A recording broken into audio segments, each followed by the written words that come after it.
What is going on out here in Beverly Hills? Never thought I'd see it, but I am not surprised to see what I am seeing. Don't know that I entirely agree with this title. But I will leave my comments to the end. Y'all stick through. We can have a conversation about it, all right? But the title is Beverly Hills high school students complain of a racist mob on election day. All right. That's the title. Y'all let me know what y'all think. It's Ricky Rich with Black Primacy. Please don't forget to like, comment, subscribe, and turn on your notifications. 5 investigations are underway at Beverly Hills High School following claims of racial intimidation on Election Day. Fox 11's Hal Eisner is live with the update for us. Hal? Yeah, an incident some students and others are calling racist has had a big impact on Beverly Hills High School and students and a teacher. And some of the video you're about to see, we obtained through a public records request.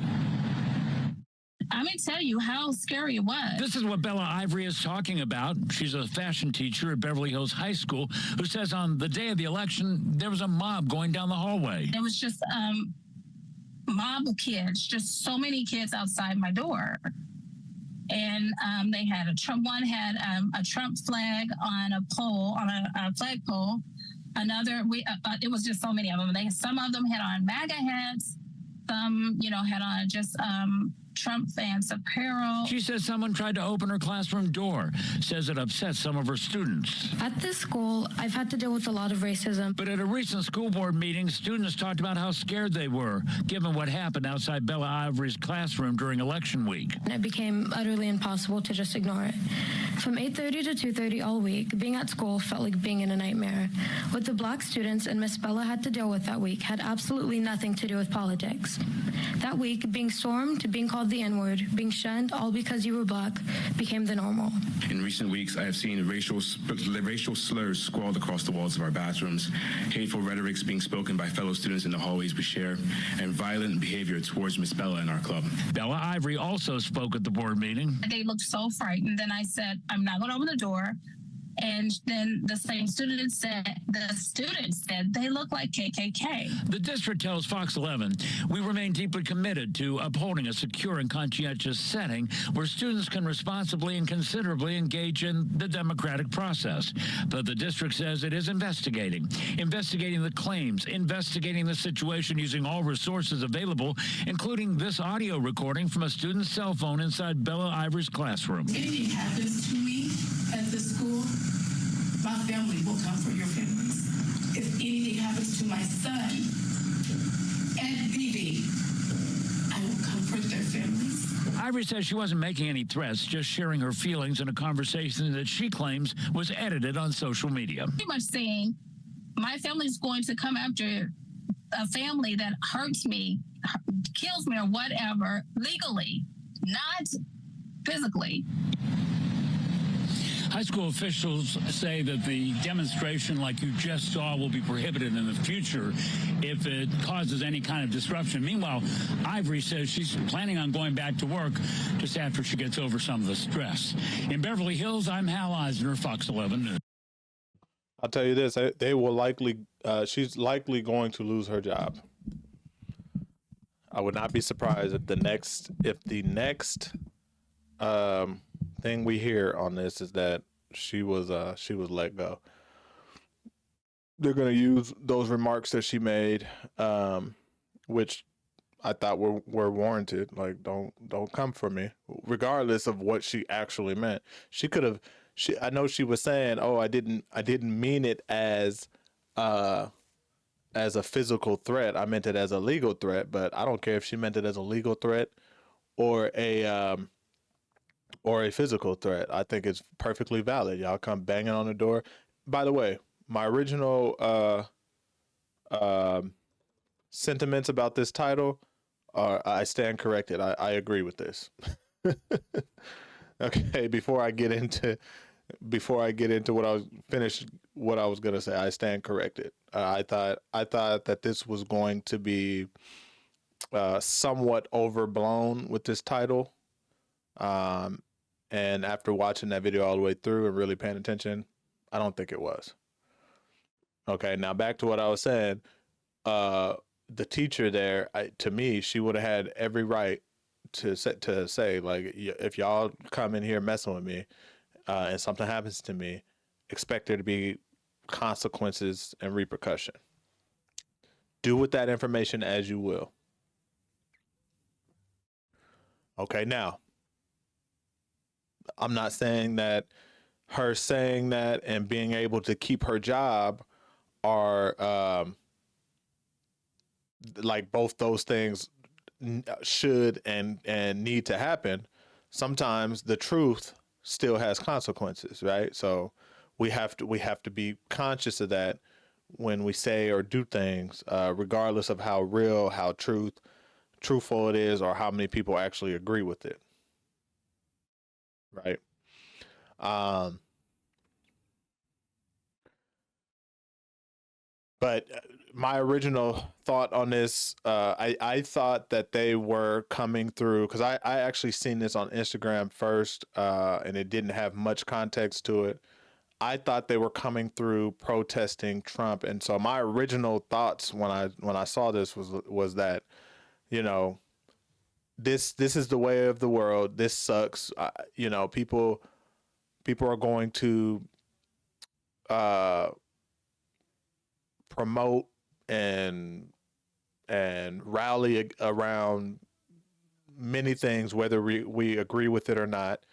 I would have disagreed that a rally should be, especially one of this nature, should be conducted at a high school. But generally speaking, this during high school is the time where you really learn how to do speech and debate, and argue, or I don't want to say argue, debate, logic with logic and reason. And that was my original thought, right? My concern at first was more that I know 90% of the people who these kids that are walking around with these flags and MAGA hats are doing so, not out of any like political education or any education at all, or making a real stance. They're doing it just out of immaturity and wanting to fit the mold of society, one side of the mold of society. That's all. I would guarantee everybody on this screen right here, there's probably one or two people in this whole entire crowd that is a Trump fan because of the political, because of specific political stance that Trump has. These people, most of them probably don't even know what political things Trump has. They just want to instill fear and spread hate, which has been the theme around all of the political elections that we've gone through over the past 8 years, since the whole MAGA movement started. This is the reason why there's a lot of Republicans out there that, while yes, they vote Trump and they support Trump, don't really F with Trump because of this type of behavior. And I'm not saying all, I'm not even going to throw a percent. I'm just saying there are a lot of Republicans of all races and genders that don't really mess with Trump, but they're not voting liberal either. They're not voting Democrat either. Right? But in this particular video, with this particular situation, all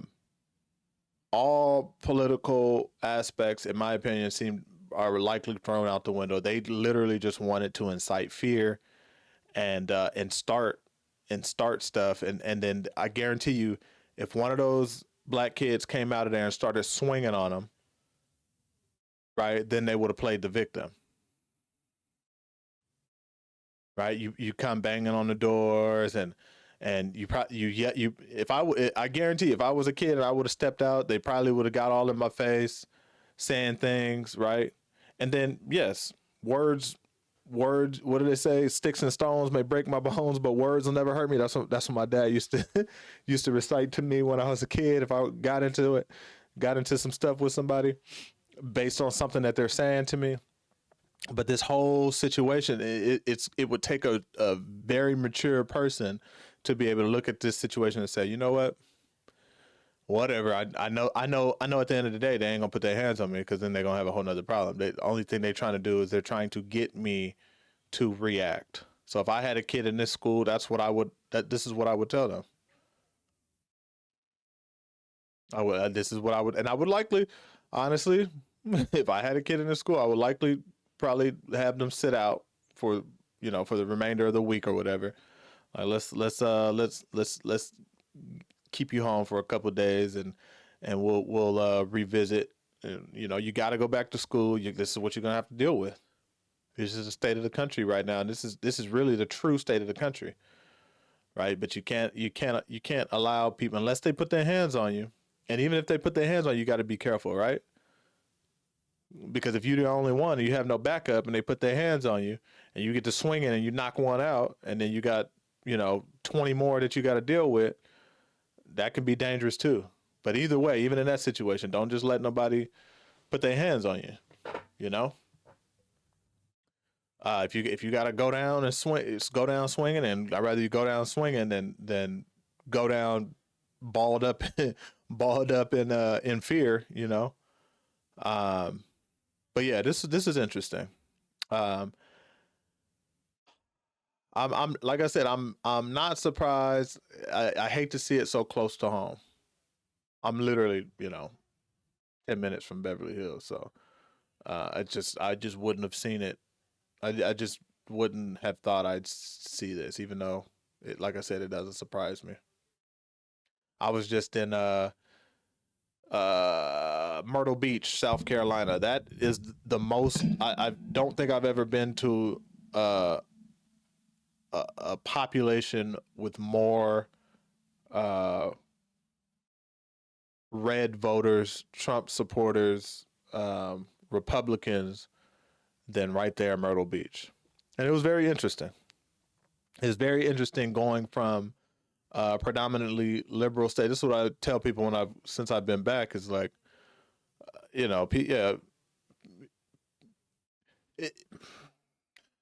some people would have went out there and have been offended the whole time by what they saw. Me, I didn't too much care. I actually found interest in being somewhere that is unfamiliar in terms visually, right? Because I know I'm surrounded by Trump supporters all day, every day. I'm surrounded by Harris supporters all day, every day. But here in the States, you really don't, or not in the States, here in California, at least Los Angeles, you don't really see that. You don't really see it predominant on either side. Depending on the neighborhood, yeah, if you're in Inglewood, you're gonna see a lot of Kamala Harris posters or whatever, and if you're in the OC, you're gonna see Trump flags and stuff like that. But generally speaking, you don't see as much. But in South Carolina, dear God, in Myrtle Beach, it was clear what that population supported. Very, very interesting. But it was very eye-opening. It was in a sense, it was kind of refreshing, because it's like, oh, this is an example of why it's good to like travel, go talk to people, go meet people, have conversations with people. And while I was out there, we was out there for a week. I didn't have any types of issues, any run-ins, nothing. Everybody was normal. It's literally just a political. It's different. From state to state is different in political views. That's literally it. So, to me, it was interesting. It was eye opening. It was kind of refreshing in a sense. And so But those types of supporters are different than this. This, like I said, these aren't even real supporters. These are just people trying to incite a riot. So, like I said, I changed my sentiments on this. Beverly Hills high school students complain of racist mob on election day, and I think that's exactly what happened. That's what's happening, rightfully so. I believe that this was a racist mob. I wouldn't even call this a Trump, which they didn't refer to. I don't think they didn't say anything about. Oh yeah, they did. Carrying Trump gear, but they didn't refer to this as a Trump group or anything like that. That's what it was. It was a racist mob, and I 100% agree with this. They didn't want to do anything but start stuff. They mentioned that this was, similar to the KKK. I wouldn't be that dramatic, but the makings of it are similar. You're just trying to stir up stuff. You have no rhyme or reason to actually do what you're doing. Just want to stir up stuff. And it's scary that this is happening at a high school with high school youth, because this is the future. Just when we think people get on here, racism is only alive because you talk about it. Racism is alive because it's being taught. Hate is being taught, right? And I don't spread hate on this channel. I don't condone hate. I don't care if it's white on black, black on white, brown on black, whatever. I don't condone or support or tolerate that in any sense. So, this channel is for information and education and learning, and this is all for myself, to be honest with y'all. Right? Like, I learn and am up to date, and instead of sitting here watching videos and making my own judgment and having my own opinion by myself, why not do that on a channel and share with whoever feels the need to watch and comment and have a discussion about? The same time is being spent, I'd still be sitting here trying to learn and understand and read these stories and get better understanding of how people are acting, right? So that's what this channel is about. And again, to those who say that, racism doesn't exist, this is the second video I'm dropping this within the last week that we're seeing young individuals. The last one was a 12-year-old. Go back and watch that. The 12-year-old who 12 years old, I think it was 12, it could have been younger, I think it was 12, who had racist experience to the point in which she felt the need to write a book at 12 years old. And now we showing high school students, moving in mob behavior, and using racial slurs and all but threatening people. Racism ain't gone nowhere. So the least we could do is continue to talk about it and continue to prepare ourselves prepare ourselves and our youth to know how to navigate it for the future. All right. So, this was a good one, but y'all let me know what y'all think. All right. Y'all let me know what y'all think. It's Ricky Rich with Black Primacy. Please don't forget to like, comment, subscribe, and turn on your notifications.